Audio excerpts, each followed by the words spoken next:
Buen día a todos los participantes. Soy Giovanna, estudiante de Comercio Internacional y de parte de Compromiso Universitario. Les queremos dar la bienvenida a este ciclo de charlas de Compromiso Virtual. En esta primera charla del día, análisis del proceso de globalización y desglobalización actual, se abordarán los procesos de desglobalización y democratización más significativos a nivel global, como el Brexit, la asunción de Donald Trump a la presidencia de Estados Unidos, la consecuente guerra comercial entre este país y China, entre otros sucesos de importancia, y cómo estos se han agudizado y se han visibilizado procesos emergentes a raíz del contexto internacional sanitario ocasionado por el COVID-19. La disertante a cargo de la charla de hoy es Adriana Narváez, quien es doctorada en Relaciones Internacionales, magíster en Derecho de la Integración Económica y licenciada en Comercio Internacional de la Universidad Argentina de la Empresa. Antes de comenzar, le queremos pedir por favor a todos los estudiantes que están participando que envíen en el chat su nombre completo a fin de marcar la asistencia para la posterior entrega de los certificados. Y ya saben que cualquier duda o pregunta, consulta que les vaya surgiendo a medida que transcurre la charla, la pueden ir dejando en el chat, así se las podemos leer a nuestra disertante y contestarlas. Buen día, Adrián. Bueno, muchas gracias, Giovanna. Buenos días a todos. Gracias por participar. Bueno, primero, los agradecimientos de rigor, pero de verdad, más allá que suele hacer una fórmula que se use, se los comentaba un poquito antes de comenzar la charla a Giovanna y a Georgina, que bueno, les agradezco mucho en este caso, como directora de CELACE, que nos hayan convocado a participar de este ciclo de charlas, compromiso virtual.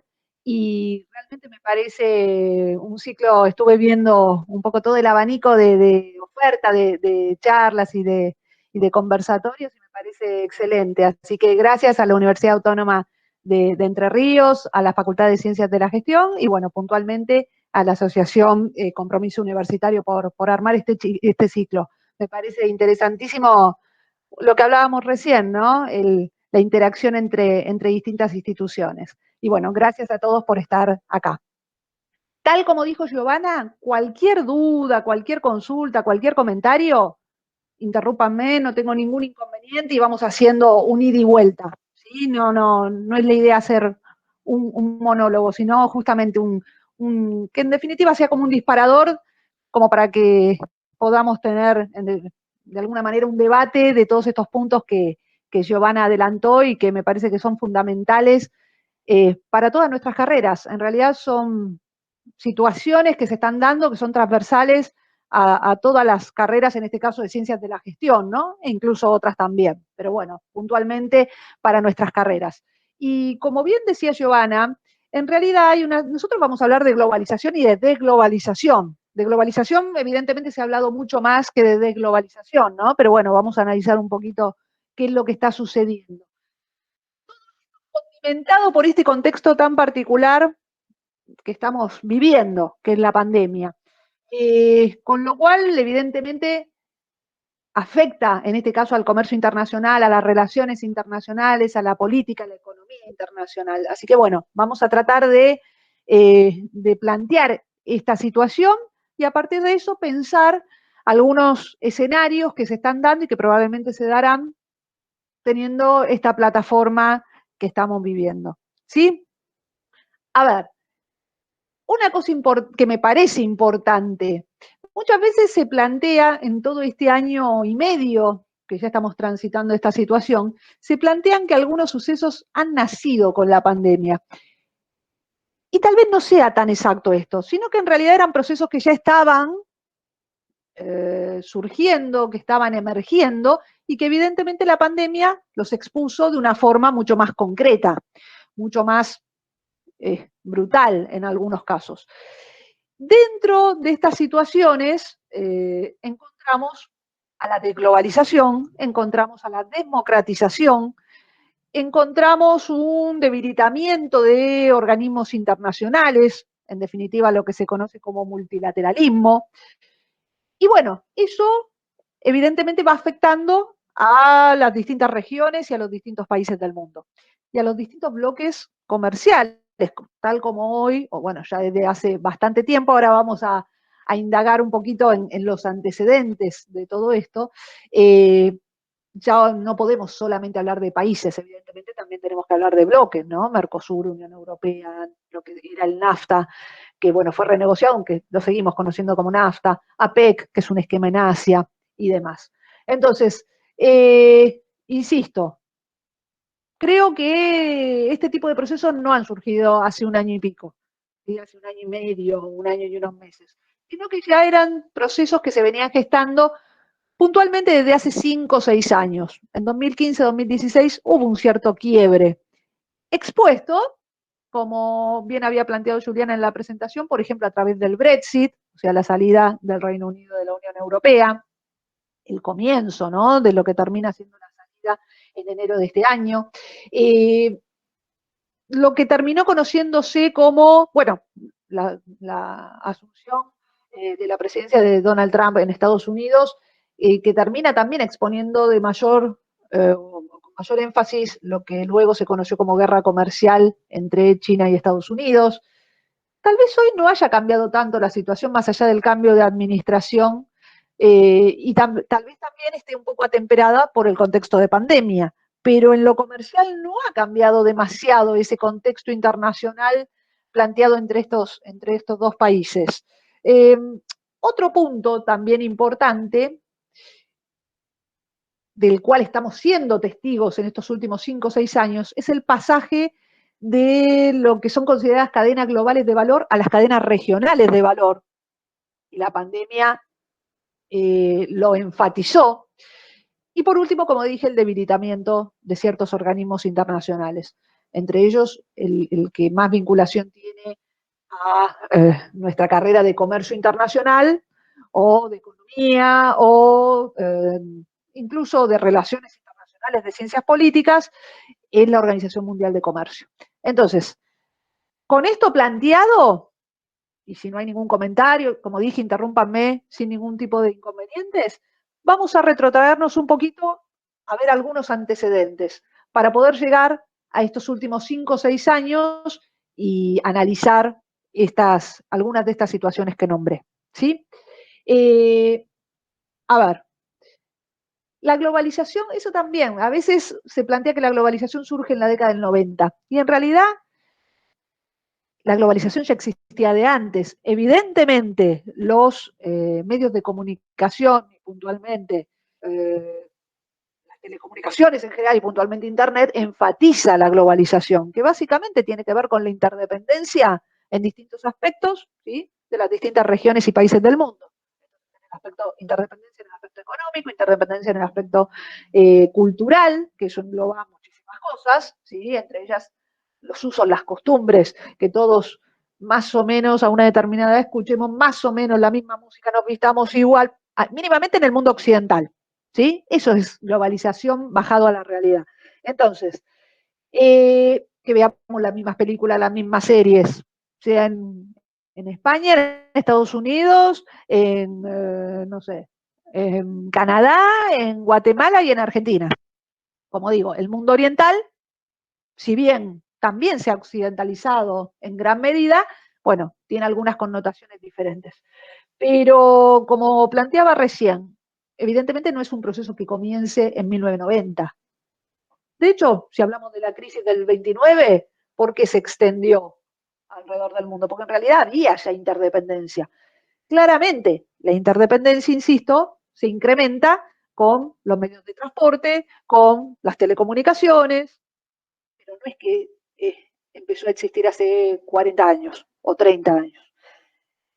Y de hecho hay un punto de quiebre en lo que entendemos por globalización, que es a partir de la Segunda Guerra Mundial, o mejor dicho, de la finalización de la Segunda Guerra Mundial, donde comienza todo un periodo de formación de organismos o de surgimiento de organismos internacionales, de formación de esquemas de integración, encabezado por lo que hoy conocemos como Unión Europea.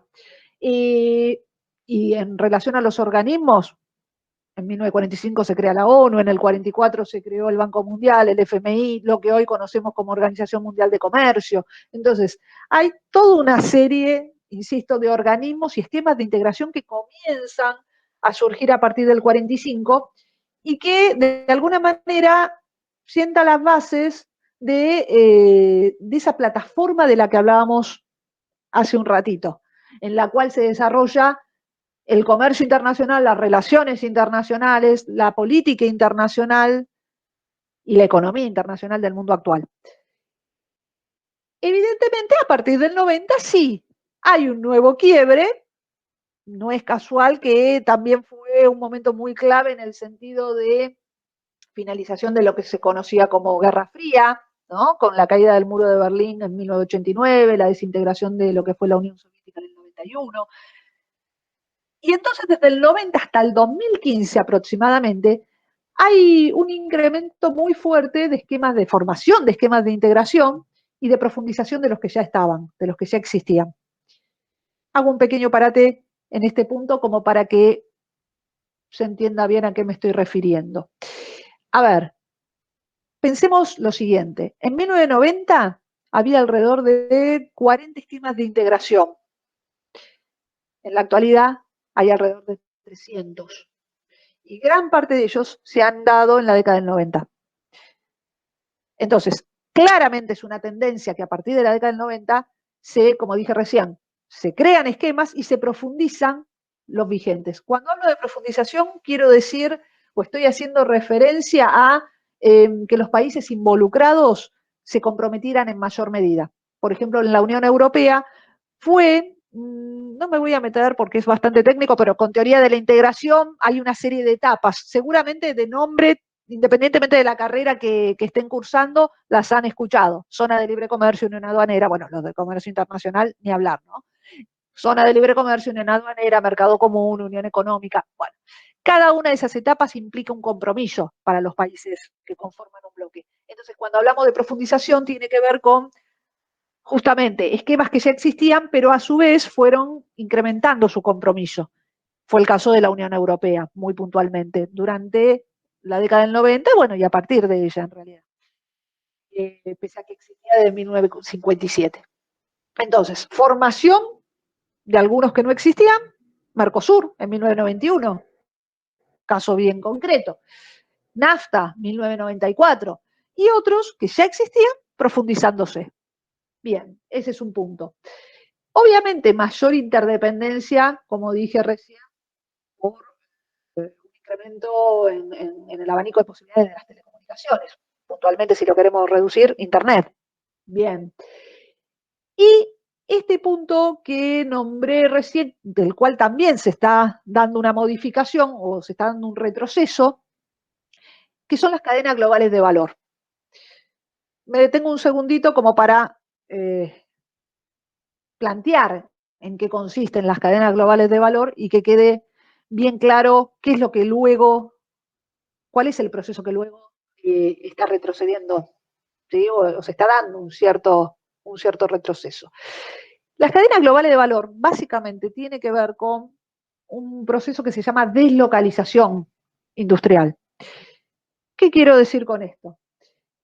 Que distintas empresas de determinados países, en general países desarrollados, han ido trasladando algunos de sus sectores, generalmente el productivo, a otros países o regiones del mundo, para fabricar o incluso para brindar un servicio. Pero bueno, en gran medida, sobre todo en los inicios de la década del 90, si bien era un proceso que ya se estaba dando, a partir de los 90 se enfatiza, se trasladan a otra parte del mundo para fabricar en esos países. Ahora vemos por qué o cuáles son algunas de las causas más recurrentes. Todos conocemos distintas marcas, no sé, deportivas, tecnológicas, que sabemos que son originarias de determinado país, pero si uno mira las etiquetas, están fabricados esos productos en otras regiones del mundo. Bueno, eso tiene que ver con la deslocalización industrial, ¿sí? Y justamente las cadenas globales de valor se han ido formando, o se han conformado, mejor dicho, a partir de esos procesos de deslocalización. en los cuales luego, al fabricar en esas regiones o países del mundo, llámese China, llámese otros países asiáticos o incluso dentro de la propia Unión Europea, Zara es una empresa española. Gran parte de sus productos fabricados en Hungría, en Rumania, países también miembros de la Unión Europea. ¿Sí? Entonces, ¿por qué se da esta deslocalización? Básicamente por una cuestión de costos productivos, de legislaciones laborales o incluso medioambientales más laxas, o sea, más permisivas, y entonces en el país de origen no se permite emitir determinado tipo de gas, por ejemplo, los gases de efecto invernadero, que aparece todo lo que es el protocolo de Kioto, bueno, y otros compromisos internacionales. Y entonces, en el otro país sí está permitido, o al menos no está prohibido, ¿sí? Que no es exactamente lo mismo, pero bueno, al menos no está prohibido emitir ese tipo de gases. Entonces, traslado mi producción allí, como dije, temas medioambientales, temas laborales, temas de costos. Y luego, actuando de manera complementaria con los esquemas de integración, produzco los bienes allí y si tengo un esquema de integración, cuando importo ese producto no pago aranceles. Cuando lo importo, por ejemplo, a mi país de origen, al país de origen de esa fábrica, de esa empresa, o incluso a otros países del mundo. Entonces, fueron muy de la mano, van muy de la mano, porque no, si bien hay un cierto retroceso, no es que no exista más. Pero fueron y van muy de la mano las cadenas globales de valor en relación a los esquemas de integración. Es como que una ha potenciado a la otra. Obviamente también esto ha traído como beneficio directo una reducción en los costos y por ende en muchos casos en los precios de esos productos, ¿no? Pero bueno, estamos definiendo lo que es una cadena global de valor. Entonces, toda la década del 90 ha sido muy fructífera en relación a formación de cadenas globales de valor, muy de la mano con la profundización y formación de esquemas de integración. Ese es uno de los procesos que también se está modificando. Pero ahora vamos a llegar a estos últimos 5 o 6 años para ver cómo se está desandando alguna de esas cuestiones que de forma tan marcada se habían dado en las décadas anteriores. ¿Sí? Entonces, esos son 2 puntos importantes, 2 puntos, digamos, muy concretos que se han enfatizado a partir de la década del 90. Vamos a tomar periodo 90 a 2015 para marcar ese quiebre del cual después vamos a hablar. Y también hay otra tendencia, si se quiere, que ha sido muy marcada, en realidad a nivel histórico, pero de manera más expuesta a partir de los 90, y que hoy seguimos viendo, que es el ganar o perder competitividad, o mejor dicho, que los productos, ¿sí?, de las empresas de determinados países incrementen o pierdan competitividad en base a la apreciación o depreciación de sus monedas. ¿Qué quiero decir con esto? A ver, Argentina, las distintas veces en las que ha tenido devaluación a lo largo de su historia. Bueno, evidentemente, y así le pasa a los otros países también, ahora vamos a nombrar otros casos, los productos, si tu moneda se deprecia, esos productos para el resto del mundo son más baratos, ganan competitividad, al menos en lo que es la variable costos o precios si va al consumidor final. No quiero decir con esto que sea la única vía de ganar competitividad. Evidentemente, a largo plazo es mejor ganar competitividad por otros factores, ¿no? Calidad, atención, servicio al cliente. Pero bueno, es claro que es un punto que hace ganar competitividad en el corto plazo. Tus productos son más baratos, son más fáciles o pueden tener una inserción más fácil en el escenario internacional. Esto que le ha pasado a Argentina también ha pasado en otros países. Incluso en algunos casos puede ser una estrategia de política monetaria. Ese es el caso de China, donde claramente tienen una política de depreciación del yuan. Acuérdense siempre, a veces uno se hace lío, yen, la moneda japonesa, yuan, la moneda de China. Una política ordenada de devaluación, de depreciación, del yuan justamente para ser competitivos fuertemente en base al tipo de cambio. Entonces, esa es otra tendencia que se ha expuesto de forma muy clara a partir de la década del 90 y que cuando luego analicemos los últimos 5 o 6 años, también nos va a permitir analizar, valga la redundancia, el escenario de guerra comercial o lo que incluso se llamó también guerra de divisas, si vamos a hilar más fino, ¿sí? Por toda esta situación de política monetaria tan marcada de China o del manejo que China hace de manera tan marcada de su política comercial y que es criticada por gran parte del mundo, ¿no? Justamente por esto que estamos diciendo. Entonces, de alguna forma, entre el 90 y el 2015, esas han sido algunas de las variables de las situaciones más marcadas. Incremento de los procesos de integración, profundización, esta cuestión de una oscilación importante en la competitividad en relación a la apreciación o depreciación de las monedas y si bien todo un periodo muy marcado, esto sí ha oscilado, pero hubo 2 o 3 periodos de fuerte presencia de organismos internacionales.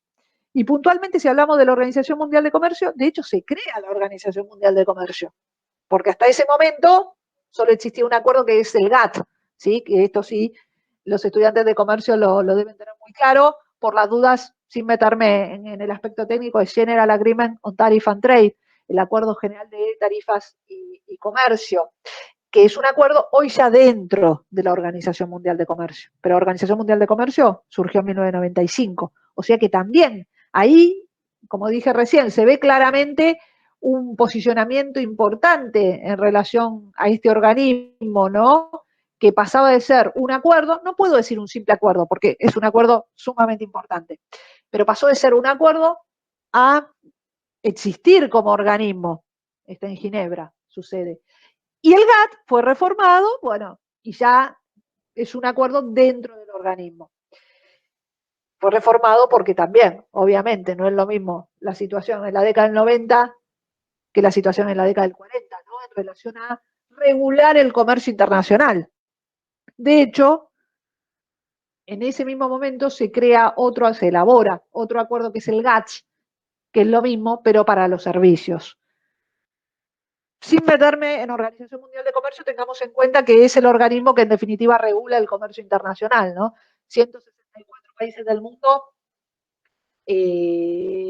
bajo su órbita y aceptando las reglas del comercio internacional. Y cuando alguno no la cumple, el otro lo puede llevar a reclamo porque, bueno, todos los países del mundo, obviamente Argentina es parte también,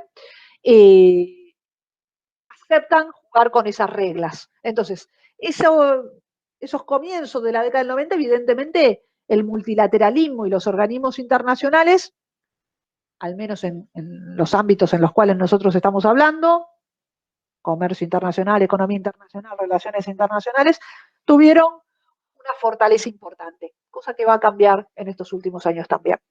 ¿Sí? No sé si hay alguna duda, algún comentario en relación a esto para empezar a analizar los últimos 5 o 6 años, que es el tema específico. Esto fue de alguna manera una introducción a la temática. ¿Sí? Cualquier cosa, como dije, no tengan ningún problema en interrumpirme. Entonces, todo esto se venía dando de esta forma, con algunas oscilaciones, con mayores, o sea, con picos y con algunas bajas, pero dentro de este contexto. Y en los últimos 5 o 6 años, es difícil definir un día, no es que el 1 de junio del 2021 cambia el proceso, ¿no? Justamente, o cambia el contexto. Son procesos que se van dando. Pero bueno, es claro que entre el 2015 y 2016 se empieza a exponer algunas, de manera muy clara, algunas situaciones que han tenido que ver con ese cambio de contexto, que como dije, luego se enfatizan con la pandemia o con las consecuencias de la pandemia. Y a partir del 2015-2016 se empiezan a ver algunas situaciones que ya no van en ese mismo sentido que había tenido este proceso desde 1990. ¿Y cuáles son esas situaciones? Las nombro y después vamos detallando cada una.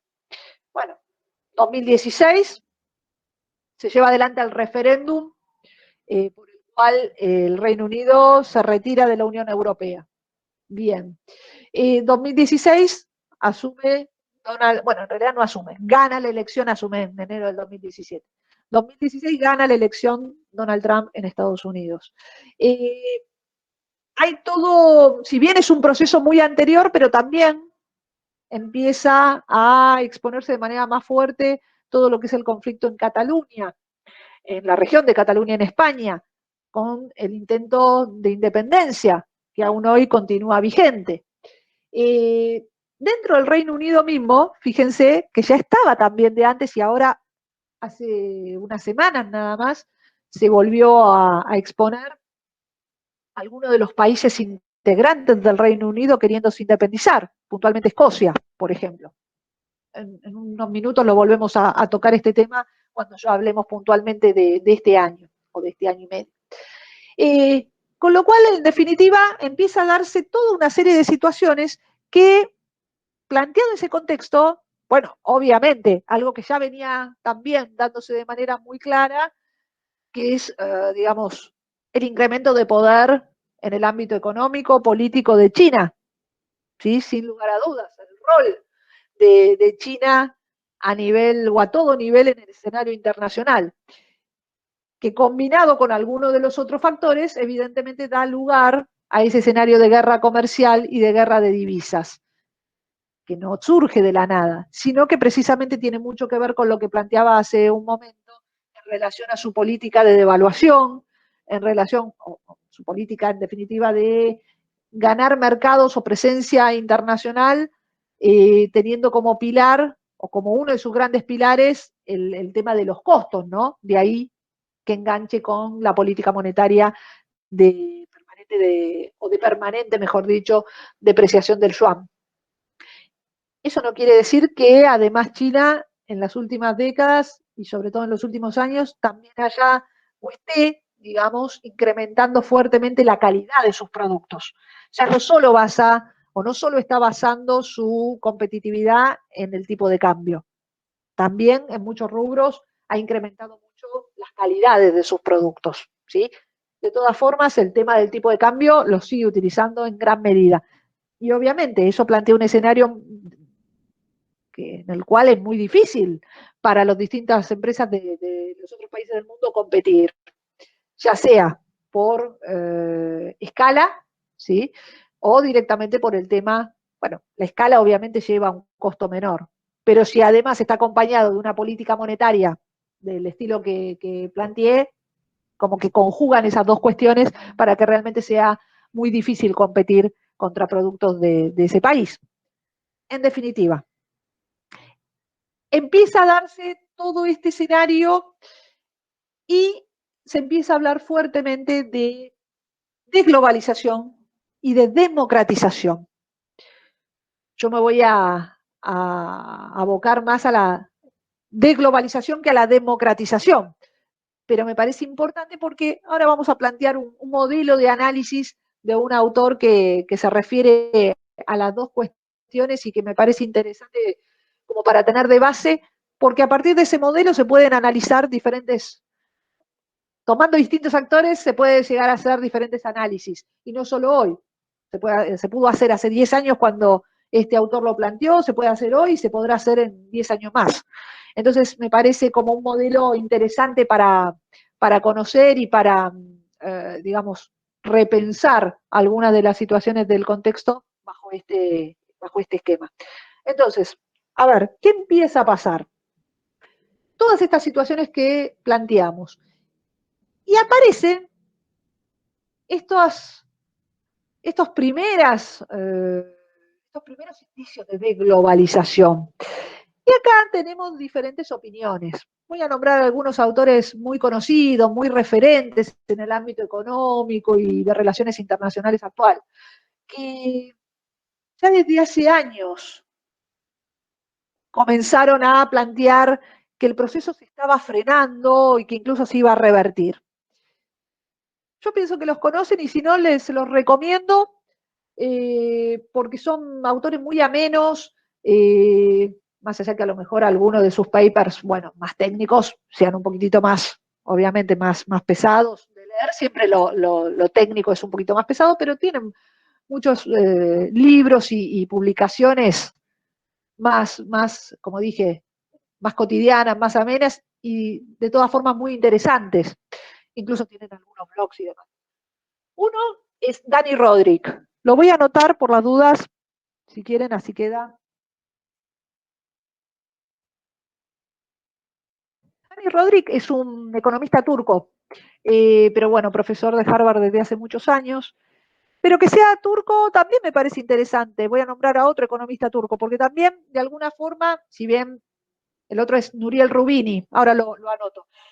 Si bien ellos hace mucho ya viven en Estados Unidos y demás, de alguna forma también se han abocado más a la situación de los países emergentes, países G20, que en otros casos. Entonces, me parece, de hecho también muchas veces han expuesto la situación o han dado sus opiniones en relación a la situación de Argentina.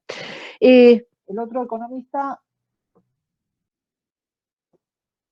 Nuriel Rubini. Rubini se hizo muy conocido por el 2007, 2008, si bien ya estaba trabajando desde muchos años antes, pero un poquito antes incluso, porque vaticinó lo que terminó siendo la crisis, 2007-2008, la crisis subprime, todo el tema hipotecario y demás.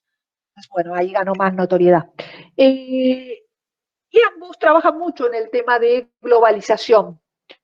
Rubini también es economista turco. Y como dije, trabajan mucho en el tema de globalización y hoy por hoy de deglobalización. Y le nombro un autor más, Tim O'Neill, que tal vez a él lo conozcan. Si no lo conocen a él, sí conocen seguramente por qué se hizo famoso, por decirlo de alguna manera, en el ámbito académico. Él era un analista de Goldman Sachs, que es un banco de inversión, y él fue el que creó el acrónimo BRIC, o luego BRICS, ¿sí? Que eso, bueno, todos sí lo conocen. Este hombre Gino O'Neill en el 2003, 2004 luego se publica, hizo un paper, elaboró un paper en donde plantea que, o planteó mejor dicho, que Brasil, Rusia, India y China, después agregó a Sudáfrica, por eso a veces se le dice BRIC o BRICS, en el 2050 iban a superar en PBI a Japón, a Estados Unidos, a Alemania, a Francia, a Reino Unido. Y que justamente todos estos países tenían en común distintos recursos que iban a permitir que esto sucediera. Bueno, nos faltan todavía casi 30 años para ver si esto es así, pero evidentemente, yo hace un ratito hablé del crecimiento de China, ¿no? En el escenario internacional. Claramente él de todas formas ya en ese momento planteó que los cuatro no estaban en el mismo, digamos, nivel que él consideraba para llegar a esa situación de en el 2050 superar los PBI. A China lo puso siempre un pasito más arriba en este escenario. Luego a India y bueno, Rusia y Brasil un escaloncito más abajo. Pero bueno, después si les interesa, busquen el paper, se llama El Camino BRIC, el camino hacia el 2050, en una traducción así muy casera, y él planteaba los distintos recursos que estos países tienen, recursos a nivel, eh, digamos, natural, petróleo, grandes extensiones, grandes poblaciones, energía nuclear, bueno, distintos factores por los cuales él consideraba que estos países iban a tener un rol muy importante a partir de ese año, a partir de esos años y de cara al 2050. Y claramente estamos viendo ese cambio de rol, específicamente en el tema chino, ¿sí? Por eso es que quería nombrarlo. ¿Y por qué los nombro a los tres? Porque los tres han estado planteando que claramente hay un freno a la globalización. De hecho, Rodrik escribió un libro en el 2010 que se llama La paradoja de la globalización. Y ya en el 2010 comenzó a advertir que este proceso se estaba gestando. Por eso, como digo, son procesos que van, digamos, están en estado latente y después en algún momento emergen, o no en algunos casos, siguen un mayor tiempo en estado latente y sí, después algún disparador hace que emerjan. O incluso estando ya, digamos, presentes, se potencian, como esto de la pandemia que mencionábamos, ¿no? Entonces, tanto Rodri como Rubini, como Gene O'Neill, Fukuyama, que lo deben conocer sobre todo ciencias políticas, relaciones internacionales, más que comercio, porque él es politólogo, todos han planteado en estos últimos años que claramente estamos atravesando ya la reversión del proceso de globalización. Algunos son más drásticos que otros. Rubini, por ejemplo, dice, o por lo menos se plantea, no lo dice, no es tan drástico, ¿no? Pero se plantea, ¿es el fin de la globalización? Bueno, lo deja ahí. Rodri, que es un poquito más cauto, en realidad dice, lo que ha sucedido es que había una hiperglobalización. Y no es que va a morir, ni mucho menos, sino que hubo un cierto freno a ese proceso tan extremo que se había dado. Por eso digo que es un poquito más cauto que Rubini, que ha sido más extremo, ¿no? Y Sinonil también está ahí Fukuyama mismo en una posición más intermedia de freno a la globalización. Y eso claramente sí está sucediendo, por todos estos puntos que mencioné hace un rato. Y algo que me parece interesante que les comentaba de Rodrik, precisamente en ese libro del 2010 que mencioné, él creó un modelo de análisis que se llama Trilema de Rodrik. Lo menciono como para que después lo puedan ver tranquilamente al que le interese, lo dejo acá escrito. Y fíjense, voy a rápidamente plantear la base de este modelo de análisis. Y como dije, creo que les puede servir, es transversal también a todas nuestras carreras, porque en una carrera se enfatizará más un punto de vista, en la otra otro, y así. Pero lo que él planteó en este trilema, o sea, básicamente es un modelo que tiene 3 vértices. Uno tiene que ver con la globalización, muy vinculada a la integración regional, lo que hablábamos hace un ratito. Otro de los vértices tiene que ver con la democracia y otro de los vértices tiene que ver con la soberanía, el poder de decisión de cada país. Que como sabemos también, en algunos esquemas, la integración regional, sobre todo cuando es más profunda, pasa a un estadio que ya se plantea de supranacionalidad y se pierde cierto poder de decisión de los países. La Unión Europea no puede, los bancos centrales de cada país no pueden decidir todo, porque hay un Banco Central Europeo, por ejemplo, que define la política monetaria del bloque. Entonces, volviendo al trilema de Rodrik, democracia, globalización, libre comercio, integración regional y soberanía, poder de decisión. Ya en el 2010, él planteó que no se podía tener, los países no iban a poder tener más las 3 cosas al mismo tiempo, que una tenían que resignar. Bueno, después podemos analizar qué pasa con Estados Unidos, qué pasa con China, qué pasa con Argentina, qué pasa con Brasil, Rusia, cuál es la que están resignando, si fue así, si no fue así, en qué momento. El tema es que lo que estamos viendo, y él mismo plantea, es que en algunos casos ya se están resignando 2 de esas variables, no solo una, como él planteaba hace 10 años u 11, sino que en algunos casos se están resignando 2 de esas variables.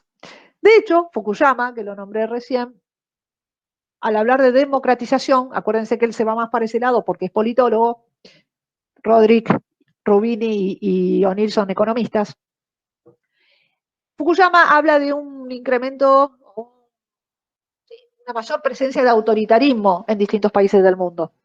Eso estaría afectando el vértice de la democracia, ¿sí? Si vamos al modelo de Rodrik. Entonces, vuelvo a lo planteado por Rodrik hace 11 años. En ese momento él consideraba que los países podían tener 2 de esas variables, pero una resignar. Hoy en día se está planteando que algunos países se están resignando 2. China, por ejemplo, en el análisis actual. Bueno, evidentemente China, más allá de ser considerada una economía de mercado, no es considerada una democracia. Entonces, tiene ese vértice, ¿sí? evidentemente sí ha ganado en lo que es presencia en el ámbito internacional, ¿sí? Y también ha ganado, o bueno, soberanía continúa teniendo, entendida como poder de decisión del país. Tiene esos dos vértices, pero uno no. En el pasado no tenía en gran medida tampoco lo que es la presencia internacional. Esto fue gestado hace, si bien, o mejor dicho, reformulo lo que estoy diciendo, si bien viene gestándose desde hace décadas, claramente se ha dado en los últimos 30, 40 años, ¿sí? Insisto, fíjense, podemos analizarlo para lo que quieran. Unión Europea, y sin herir susceptibilidades de ningún tipo, así que tomo los casos del exterior. Unión Europea, bien, tenemos el vértice de la integración, el vértice de la democracia, el vértice del poder de decisión. Evidentemente, el poder de decisión de cada país ya no está, digamos, 100% porque ellos trabajan por su nivel de integración, trabajan de manera supranacional.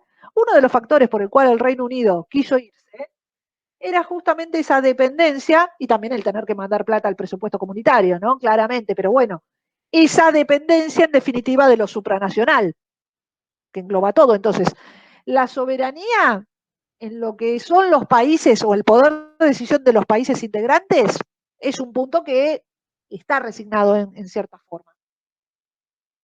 La democracia, si bien a nivel de bloque está, digamos, fuerte, hay algunos movimientos en algunos países, llámese Hungría, llámese Rumania, en donde están creciendo algunos movimientos de índole más autoritaria. Pero bueno, está en un estadio muy bajo y de manera muy residual en algunos países. Y el tema del libre comercio, si bien está planteado, también ha ralentizado un poco su ritmo. De hecho, no ha sumado miembros. Algunos esquemas de integración negociados en el mundo están frenados, de hecho con el Mercosur, ¿sí? No necesariamente solo por las objeciones de la Unión Europea, también hay muchas objeciones por parte del Mercosur, pero bueno, también es cierto que la Unión Europea misma está con mucha cautela en relación a este esquema, ¿no? Incluso planteando, deben haber escuchado que, bueno, algunos de los argumentos, sobre todo de Francia, tienen que ver con el medio ambiente y el tratamiento que Brasil hace del Amazonas y demás. Pero más allá de eso, hay otros factores de nivel más técnico, a nivel comercial, a nivel económico, que ellos también plantean para que, aunque esté firmado, no esté ratificado y por ende no entre en vigencia la zona de libre comercio Unión Europea-Mercosur. Entonces, como digo, a ver, tomemos el caso Estados Unidos. Una menor integración, presidencia de Trump, sobre todo que a lo mejor es más marcado. A veces algunas cosas no cambian tanto en la base, pero bueno, claramente el estilo Trump del estilo Biden es diferente. Aunque a lo mejor algunas decisiones no sean tan diferentes, pero sí en la forma, ¿no? Entonces, y además hay siempre una tendencia más de los demócratas a la integración que la de los republicanos y demás. En definitiva, si analizamos con el modelo el caso estadounidense, sobre todo en la presidencia de Trump, bueno, hubo un incremento en relación al autoritarismo por las formas, ¿no? Sobre todo, hubo una retracción de la integración y sí un tratar de tener mayor poder de decisión. De hecho, Estados Unidos se retiró de varios organismos o acuerdos internacionales durante su presidencia. Acuerdo de París en el tema medioambiental, cuestionó el rol de la OMC muy fuertemente, ¿sí? Con lo cual, claramente se ve, como dije, que el modelo sirve, o es un gran elemento de análisis, en un análisis mucho más tranquilo del que estamos haciendo acá, ¿no? Simplemente estoy planteando algunas cuestiones así rápidamente, pero es un gran modelo como para ir tomando diferentes actores en diferentes momentos y analizar las situaciones. Y un punto que es muy importante para nosotros, y con esto voy terminando, o voy planteando, digamos, el tramo final, para después dejar lugar a las preguntas y demás, tengo tendencia a excederme en los tiempos, entonces siempre trato de ser muy cuidadosa. Tiene que ver con ese factor del debilitamiento del multilateralismo que planteábamos recién, ¿no? En un contexto de guerra comercial, en un contexto de democratización en los distintos países o en distintos países del mundo, en un contexto de globalización, claramente los organismos internacionales se debilitan, pierden poder. De hecho, si algunos países se retiran, algunos países con mucho poder, con mucha presencia, con mucho poder de negociación se retiran, producen un shock en estos organismos. Puntualmente, afecta muchísimo a nosotros a nivel, digamos, general, tiene que ver con la Organización Mundial de Comercio. Y la Organización Mundial de Comercio, si bien obviamente sigue existiendo, Estados Unidos no se retiró, aunque había amenazado y demás, sí se ha debilitado en estos últimos años. De hecho, la última reunión, la OMC, como dije antes, está formada por 164 países. Cada 3, 4 años aproximadamente, a veces ha sido un poquito menos, se reúnen todos los países. Y cuando se hace esa reunión se llama conferencia ministerial. Perfecto. La última conferencia ministerial que se llevó adelante fue en la cual Argentina fue sede, en diciembre del 2017. No nos confundamos con el G20, que también Argentina fue sede en el 2018. Entonces, en diciembre del 2017, Argentina fue sede de la última reunión ministerial que se llevó a cabo hasta el momento. El año pasado se tenía que haber llevado adelante otra en Kazajistán, se suspendió por la pandemia, pero también porque el organismo ha tenido ciertas debilidades en este último tiempo. De hecho, el año pasado renunció su director. Tenía mandato hasta este año, renunció un año antes. Bueno, ahora la nueva directora asumió en marzo, es una exfuncionaria, o sea, ex ministra de Economía de Nigeria. Y bueno, hay como todo un movimiento, digamos, de refortalecimiento del organismo, porque además, bueno, Trump lo criticaba mucho, Biden cambió esa postura, por lo menos así a nivel, digamos, público, a nivel de discurso, y algo importante que ha pasado. La OMC, como para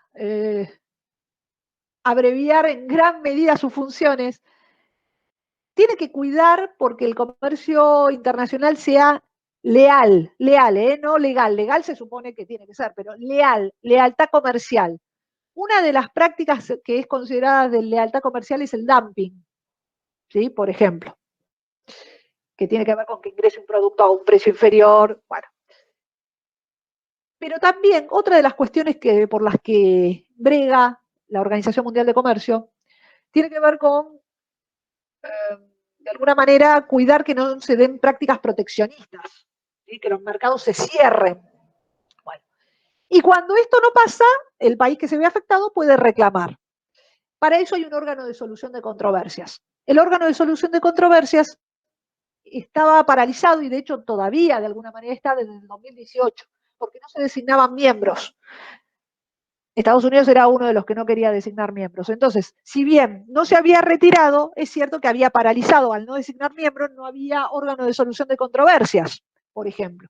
Entonces, es importante de alguna manera el planteo de revitalización, en este caso de la Organización Mundial de Comercio, de los distintos organismos internacionales. Lo cual no quiere decir, en esto hay un poco de opinión personal, pero en lo demás he sido lo más objetiva posible, pero en esto, a mi criterio, realmente los organismos internacionales tienen un rol importante. De hecho, no por nada surgieron a partir del 45. Se supone que la idea era tratar de evitar guerras, o sea, conflictos bélicos. Después hablamos de guerra comercial, guerra de divisas, pero se supone que estos organismos tienen la, digamos, facultad de que se debata en ellos y que se solucionen las cosas a otro nivel, ¿no? Y que, como dije, no se llegue a un extremo de cuestiones bélicas. En este caso, insisto, al nivel que nos compete a nosotros, relaciones internacionales, economía, comercio. Entonces, realmente creo que son importantes, porque si bien hay muchos desbalances, porque todos los países tienen un voto, pero es cierto que no todos los países tienen el mismo peso de negociación o el mismo poder de negociación, ¿no? De los 164. Pero claramente la existencia de los organismos, aunque esté desbalanceado, genera un cierto equilibrio mayor a no tenerlos, donde ahí sí la relación uno a uno es mucho más desigual. Entonces, es importante, y de todas las anteriores crisis o de las anteriores situaciones, digamos, eh, de cierta incertidumbre, en este caso además con el condimento de la cuestión sanitaria, se ha salido, por lo menos en la época reciente, se ha salido con más integración, con más interdependencia de los países, con mayor interacción, no cerrándose, ni hablar al día de hoy, ¿no? Ya en el año 2021, ningún país puede subsistir tal vez sí, pero bueno, tener un desarrollo estando aislado del mundo. Entonces, creo que los organismos internacionales siguen siendo una herramienta, obviamente que hay que mejorarlos o reformarlos, porque muchas cosas, el mundo no es como hace 70 años.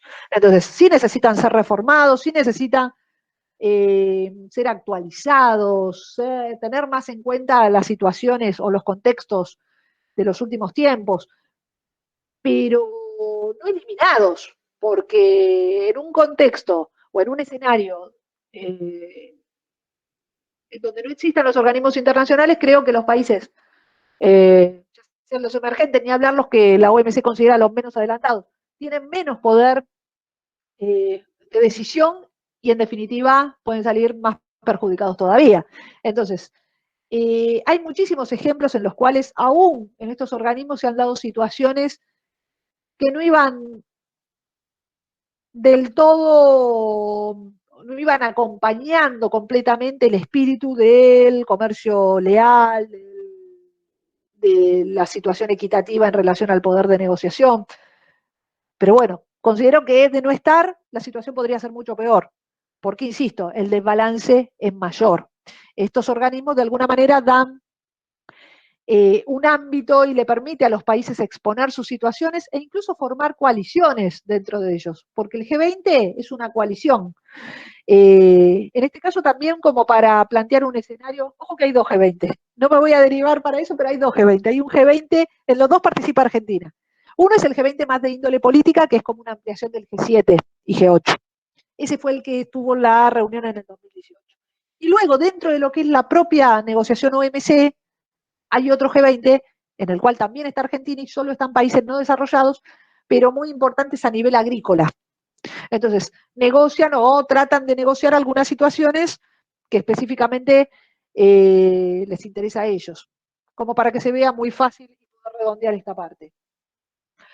En el ámbito OMC, la negociación pasa por todo lo que tiene que ver con acceso a los mercados, nada más que el grupo de países desarrollados pretende mejorar el acceso a los mercados de los bienes industrializados, porque en mayor medida son los que producen. Y los países G20, Argentina, Brasil, Sudáfrica, China, India, pretenden mejorar el acceso a los mercados de los bienes agrícolas, porque son los que en mayor medida producen. El grupo de países desarrollados pretende negociar el tema patentes. Bueno, fíjense que ahora con el tema vacunas quedó muy expuesta la cuestión de las patentes, pero en este caso patentes a todo nivel, ¿no? Patentes de ropa, patentes de música, patentes de alimentos modificados genéticamente, es transversal. El grupo del G20, o el grupo del G20 es una redundancia, porque G20 es grupo 20, o de los 20.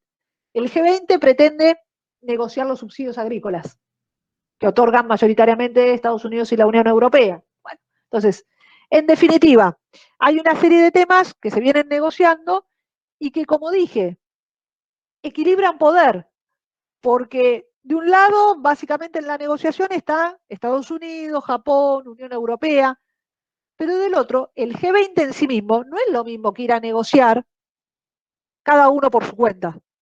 Estar China, estar Estados Unidos, Brasil, todos juntos, Rusia, que ir a negociar de manera individual. Entonces, como conclusión de toda esta situación en la que estamos viviendo, como planteamos, un escenario de democratización, de globalización, guerras comerciales, guerra de divisas y mayor bilateralismo, me parece que es importante reforzar el rol de los organismos internacionales como forma también de incremento de poder de negociación de los países emergentes, y ni hablar los menos desarrollados, mínimamente para tener una posibilidad de equiparar o aunque sea de minimizar esas brechas. Así que bueno, ese es un poco el cierre en relación al escenario actual. Esteban, no sé si me querías decir algo. Sí, Natalia es mi nombre, ¿qué tal? Buenos días. Te quería hacer una consulta en base a lo que has estado hablando sobre el acuerdo de facilitación del comercio, que en Argentina se ratificó en 2018 y, bueno, yo justo incluso estoy estudiando, haciendo la tesis referido a eso. Quería saber si, hablando de esto de la desglobalización, si este acuerdo aporta algo a esta situación de manera, no sé, ya sea positiva o negativa, pero si genera algún aporte, si tiene algo que ver, si esto permite o ayuda a que, bueno, los países puedan llevarse a relacionarse de otra manera, si les da algún otro tipo de apertura, no sé si me explico por ahí con la pregunta. Te explicás perfecto, Natacha. Y gracias por la pregunta, porque en un momento me cruzó por la cabeza el acuerdo de facilitación del comercio. Bueno, todo lo que es OMC es un tema que es muy interesante y sobre el que yo trabajo mucho, así que me encanta que tu tesis tenga que ver con eso. A ver, el acuerdo de facilitación del comercio, como bien dijo Natacha, se firmó en Bali, en lo que fue la conferencia ministerial de Bali 2013, luego se ratifica en 2017 y a partir de 2018 entra en vigencia. Dos o tres cosas. Primero, y ahora hablo bien o puntualmente del acuerdo de facilitación del comercio, pero justamente tengan en cuenta que toda esa negociación que dijimos sobre los subsidios agrícolas, sobre el acceso a los mercados, está englobada dentro de lo que es la ronda de Doha, que empezó en el 2001. OMC, cada vez que se junta, o mejor dicho, se abre una agenda de temas, a eso se le llama ronda, y después están las reuniones ministeriales o las conferencias ministeriales. Desde el 2001, que hay una serie de temas, entre ellos los que nombré recién, en los cuales los dos grandes grupos, países desarrollados y G20, no se ponen de acuerdo. No es necesariamente malo porque tiene que ver con ese equilibrio de poderes del que hablábamos. Pero bueno, es cierto que ya van a ser 20 años tratándose los mismos temas y no hay avances. Entonces, como parte de ese amesetamiento o, digamos, estancamiento que ha tenido la OMC en los últimos años, surgió el que es considerado el acuerdo más importante. Dentro de la misma órbita, pero tratando de salir un poco de ese conjunto de cuestiones que se negociaban y siguen estando sin cerrarse desde hace 20 años. Y se firma en el 2013 el acuerdo de facilitación del comercio.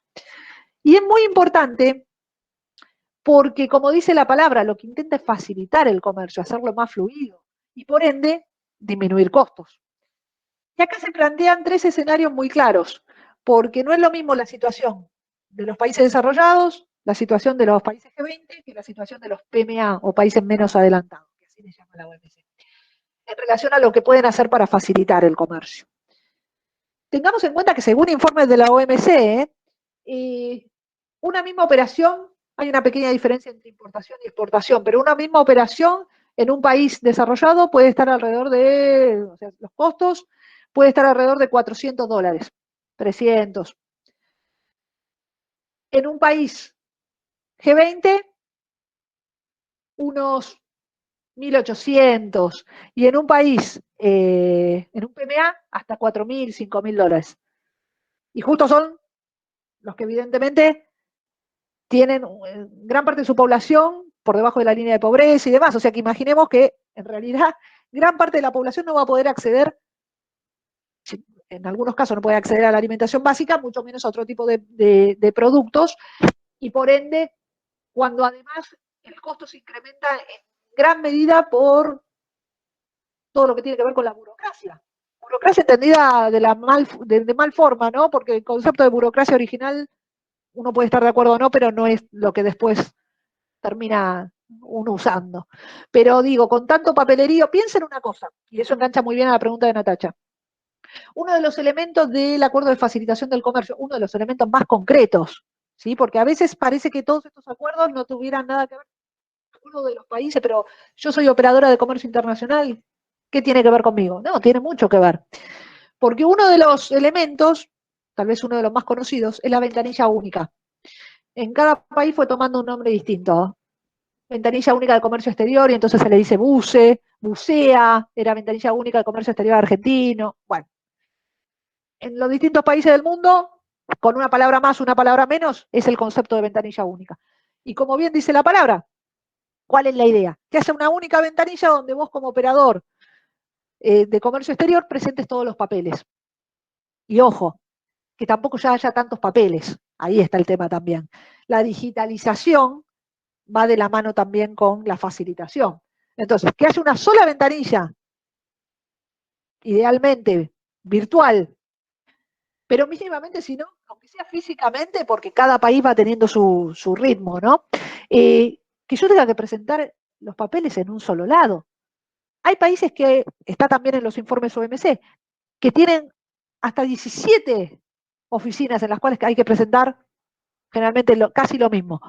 Entonces, eso tiene que ver con mayores tiempos y obviamente mayores costos. Entonces, el acuerdo de facilitación del comercio es uno de los acuerdos más importantes de la OMC. Insisto, se lo considera el más importante desde que existe la OMC, o sea, desde el 95, no desde el GATT. Y sí tiene que ver con esta interacción. Lo que pasa es que de alguna manera es como que lo sacaron de lo que es la negociación, porque estaba tan estancada justamente por esta ralentización de todo el proceso, que armaron un acuerdo dentro de la OMC, pero por fuera de lo que es la negociación de Doha, para que se pudiera concluir, se pudiera cerrar, firmar y ratificar y entrar en vigencia. Yo creo que es muy importante. Lo que pasa es que, como dije antes, bueno, en la página del acuerdo, está en la OMC, en la página de la OMC, o directamente hay una página del acuerdo de facilitación del comercio. Tienen el grado de implementación de cada país. Hay como 3 etapas, A, B, C, bueno, y D, pero las 3 principales son A, B, C. ¿En qué estadio está cada país en relación a la implementación? Lo que se planteó para este acuerdo es que cada país lo vaya implementando a su ritmo, como para que también no estanque a todos, ¿no? Y de alguna manera, Argentina está en un estadio intermedio, si se quiere. Bueno, es que en realidad los estadios tienen mucho que ver con esos 3 grandes grupos. Una cosa es la situación de los países desarrollados, donde evidentemente ya lo tienen mucho más allanado y hay cosas mucho más sutiles que mejorar. Una posición intermedia como la del G20, donde hay mucho por mejorar, pero bueno, también es más viable que la situación de los PMA, donde hay muchísimo por mejorar, pero también es cierto que en algunos casos tal vez hasta no sea viable, lamentablemente, ¿no? Con lo cual la Argentina está en una posición intermedia a nivel mundial, un poquitito más lento que otros países en la implementación, que otros países de ese grupo, por ejemplo Brasil. Pero sí es importante como elemento de justamente lo que decíamos recién, de ese rol que tienen los organismos internacionales.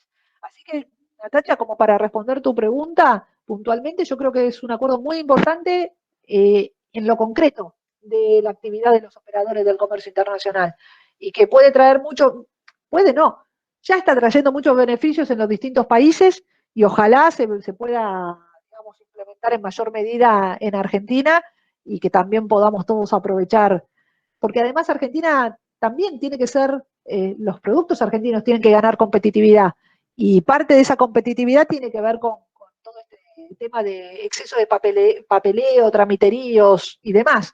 Así que sería genial si se pudiera implementar en mayor medida. No sé si contesté tu pregunta, Natacha. Sí, sí, genial, genial, muchísimas gracias. No, por favor. No sé si hay alguna otra pregunta, comentario. Hola Adriana, ¿cómo estás? Quería Hola, consultarte. Misael, ¿cómo estás? Sí. ¿Cómo te va? No sé si tiene que ver con el tema, pero tiene una duda simplemente porque hace un tiempo escuché el tema de que China, quería saber más que nada qué hay de cierto en eso, de que China quiere imponer su moneda como moneda internacional, suplantando, digamos, al dólar estadounidense. ¿qué consecuencias podría llegar a tener ese que suplante, digamos, y que se empiece a usar más la moneda china que el dólar estadounidense? Bien. Bueno, es una pregunta muy buena. A ver, primero que esos son movimientos y también son procesos. No es que en un momento, en este caso el yuan va a ser más importante que el dólar sí o sí. Ya hubo una situación así, un proceso así, cuando de alguna forma el dólar desplazó a la libra esterlina. No por eso la libra esterlina dejó de ser importante, de hecho tiene, o sea, está apreciada en relación al dólar, ¿no?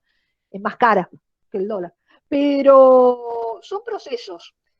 Evidentemente, para que termine generándose completamente ese movimiento, falta, bueno, que es mucho y que es poco, ¿no? Falta tiempo.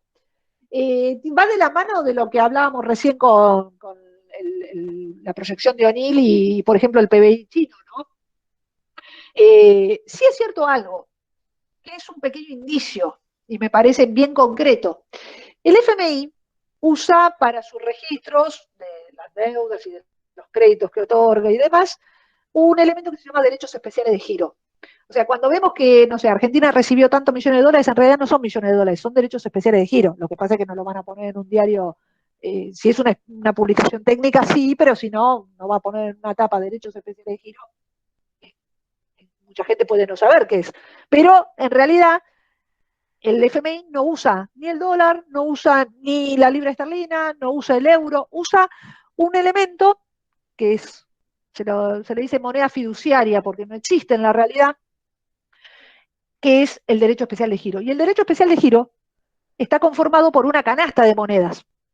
Dólar estadounidense, yen, libra esterlina y euro.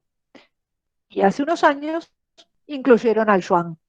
O sea, fíjense que de alguna manera el yuan ya está teniendo una presencia de forma muy concreta, en este caso en el ámbito monetario internacional. Es una muestra clara de ese mayor poder o ese poder que está ganando la moneda, ¿no? Lo otro ya es un proceso que veremos si se termina de concretar. También tenemos que decir algo. Fíjense que el euro no desplazó como moneda, como valor de reserva al dólar.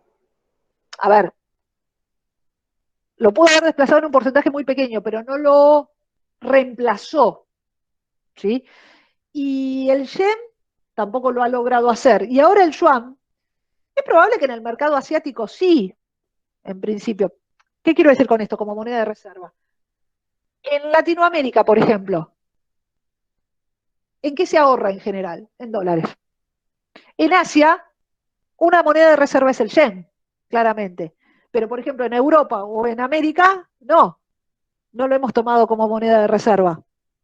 ¿Sí? Bueno, habrá que ver el proceso del yuan en este sentido. Lo que pasa es que esa política monetaria que tiene China no es muy atrapante para un inversor, en el sentido de, por ejemplo, vos ahorrar en yuan cuando sabés que el gobierno chino lo va a devaluar como parte de su estrategia para internacionalizarse. Así que no sé, por eso digo que no es tan probable en el corto plazo.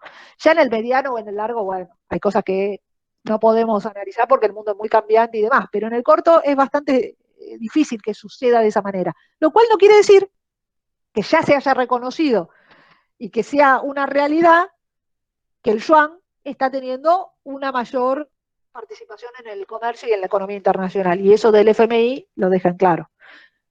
Pero lo otro me parece que es un proceso más a largo plazo, a bastante más largo plazo. Y que incluso pasando, no va a desplazar necesariamente al dólar, como pasó en su momento con la libra, que, repito, sigue siendo moneda importante. De hecho, el Reino Unido nunca se sumó al euro, o sea, nunca se sumó a la política monetaria, ¿no? Hoy está fuera de la Unión Europea, pero nunca se había sumado a la política monetaria común y por eso ellos seguían usando la libra. No sé, Misael, si respondí. Sí, sí, perfecto, perfecto. Lo que pensaba que justamente para poder cambiar al dólar tendrían que emitir mucho más de lo que hoy tienen, porque no, a lo mejor no alcanza con lo que tienen hoy en día para poder suplantar lo que es el dólar. Por eso al emitir más Exacto. seguramente se va a devaluar mucho más la moneda. con esa política es muy difícil. Ojo, igual una cosa de la que no estamos hablando hoy, y habrá que ver también qué sucede, aunque justo China es contrario de hecho ha prohibido todo el tema de criptomonedas, ¿no? Así que también es otro condimento a toda esta ensalada de cuestiones y que habrá que tener en cuenta, porque además los países, ya hay algunos casos donde están emitiendo sus propias criptomonedas, saliendo de lo que es Bitcoin, ¿no? Que a lo mejor es la más conocida. Entonces también habrá que ver qué termina haciendo China en este sentido, si hay un yuan digital, que de hecho ya está el plan, pero bueno, si eso termina siendo, digamos, más Hoy en día masivo o China no. casi todo usan monedas digitales, me parece, en China. Se paga casi Pero así. ojo, no confundamos, digamos, que vos no tengas, que pagues a través de un código QR con una criptomoneda. No, no, Hay no, una claro, diferencia claro. entre, claro, Exactamente. por Esa es la eso. diferencia. Sí, sí, Así sí. es, exactamente, tal cual, Misael.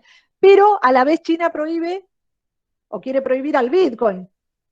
Entonces, ojo, porque sí, quieren la moneda digital del Estado chino, pero a la vez prohibir otras. Bueno, es un tema bastante complejo y que además, como, a ver, se está creando todavía gran parte, tampoco hay legislación al respecto y demás. Así que es un tema bien interesante, pero digo, no podemos hoy hablar del futuro de las monedas sin tener en cuenta eso, ¿no? De las criptomonedas, porque puede haber algún cambio o ser algo muy, muy, muy disruptivo que nosotros ni lo estemos considerando en este momento. A eso voy en, no sé, 15 años, o incluso menos, pero bueno, por poner un plazo, ¿sí?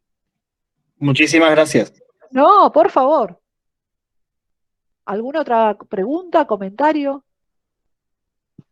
Son temas de muchísima actualidad y que son muy atrapantes por eso, ¿no? Porque no nos toca solo como por pertenecer a una carrera, sino como ciudadanos también. Estamos todo el tiempo eh, expuestos a estas situaciones en mayor o menor medida. Así que son temas bien interesantes. Bueno, ahora se me cruza, ya que nombré el GATS, pero algo como para que también lo vean de manera muy concreta. Cuando uno dice, ay, el GATS, es General Agreement on Tariff and Service, o sea, lo mismo que el GATT, pero para los servicios.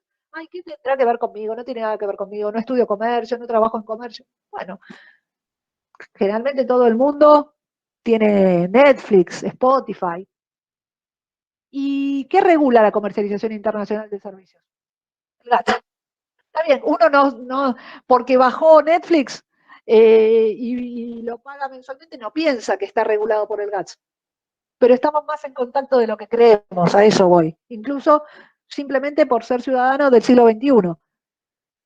Estudiemos comercio, economía, trabajemos en comercio.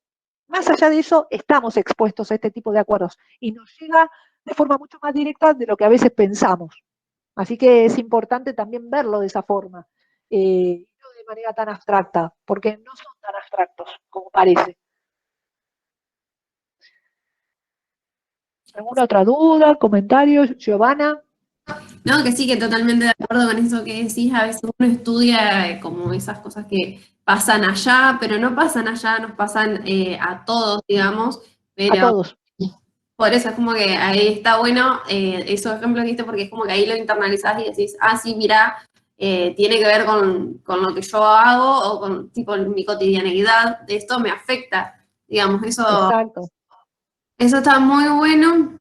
Y como desde antes de que des la charla, o sea, ya había visto de qué se iba a tratar y dije, justamente eso fue lo que me gustó, de decir, está muy bueno de cómo podés llegar a explicar esto de cómo todos estos sucesos que han pasado en estos últimos años han afectado, digamos, a todo este Tal proceso. cual. El mundo en el que vivimos que está, como dijiste vos, globalizado y aunque esté frenado, no deja de estar interconectado, digamos, entonces la verdad que fue muy completa la charla y perfecto, muy claro. A mí la verdad que Bueno, me alegro, me súper alegro. contenta, tomé muchos apuntes también y sí, totalmente. Me Muchas gracias alegro. por Por participar, favor, por digamos, favor. Cuando quieran hacemos otra complementando temas. me encanta, sí, te vamos a tener entonces para el foro que vamos a hacer. ¿Cómo no? el segundo cuatrimestre. Y bueno, igualmente les quiero preguntar si tienen alguna otra duda o algo que te quieran consultar, que lo pueden escribir en el chat si no tienen, Claro. si no tienen micrófono. Y bueno, en el chat se están agradeciendo, no sé si estás viendo, Ahí sí, ahí vi Nadia, gracias a vos. Bueno, en cualquier cosa, mi LinkedIn es Adriana H. Narváez, así que ahí cualquier cosa, si quieren estar en contacto, no tengo ningún problema tampoco. Gracias, Carolina. Muchísimas gracias. Muchas gracias. Bueno, me alegro, Alejandra, Marian, Lucía, y gracias a ustedes también por la atención, por los comentarios, las intervenciones. Es lindo siempre, y un poco lo que dije al principio, ¿no? Que también no hay fronteras, estamos entre Ríos, Buenos Aires, y estamos todos acá compartiendo un momento, pensando algunas cosas, así que está muy bueno eso. Sí, totalmente, y además no hay que dejar de decir que complementa muchísimo nuestra formación, ya que hay, la mayoría de los inscriptos son de las carreras de administración y de comercio internacional. Entonces, digamos, está bueno también porque todos los temas que tocaste son temas que tenemos visto, sabemos, entendemos de lo que vas hablando, entonces se hace mucho más interesante y llevadero. Y la verdad que muy genial. Sí, yo no quería ser muy técnica en algunas cosas, justamente para eso, y porque en definitiva había un hilo conductor que seguir, pero bueno, hay muchas cositas de las que se puede también, bueno, que se pueden profundizar. Así que les agradezco a todos, y bueno, tienen un montón de charlas también muy interesantes a lo largo del día y mañana también, ¿no? Mañana no. ¿De qué? No, que digo, a lo largo del día también tienen un montón de charlas y mañana Sí, también. y mañana No, y pasado y el viernes. perfecto. Esta semana va a haber las charlas de compromiso virtual, se llama este ciclo de charlas, que tratamos de buscar siempre para las diferentes carreras, que les pueda llegar a complementarnos para su formación. Hay otras charlas muy dirigidas al público en general y administración ahora de este día, que son liderazgo en este entorno actual, digamos. En nuevos entornos, exacto. Vamos a los chicos, por si se quieren sumar, es a las 2:30.